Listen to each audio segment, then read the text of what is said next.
a torn pierce of man. So, bakit siya tinawag na ganon? Because it refers to a painful experience having a thorn in the flesh.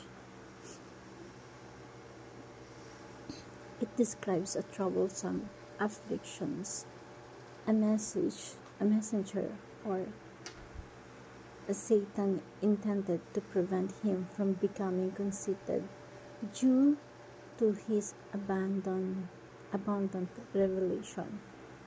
While the exact nature of the thorn is not revealed in the Bible, it's generally understood to be a persistent difficulty that we experience in our life, potentially physically, ailment, or mental, or a spiritual struggle, or precautions designed to keep him or to keep us humble and dependent on God's grace.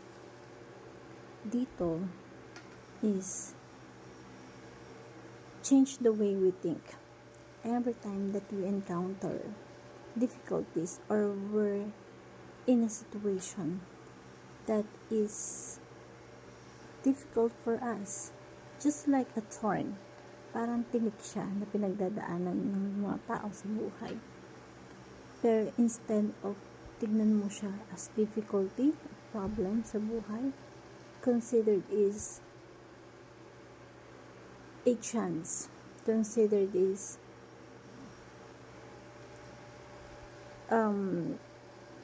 a great situations wherein you are gladly experience God's grace.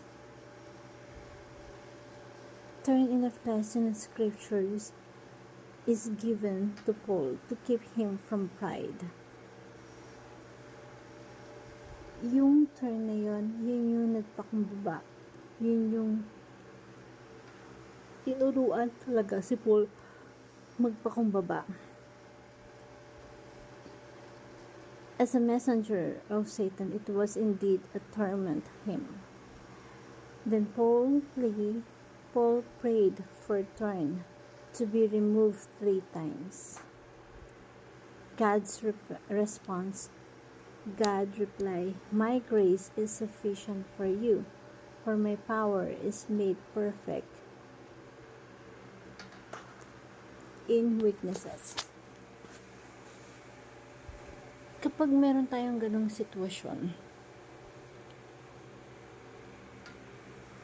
yung grace ni God sufficient sa atin. Minsan, di ba, kapag nagpipray tayo, more pa, mas marami pa. Pero, yung si God pa lang, sufficient na sa atin. Plus pa yung grace niya sa atin para dun sa mga weaknesses time na meron tayo.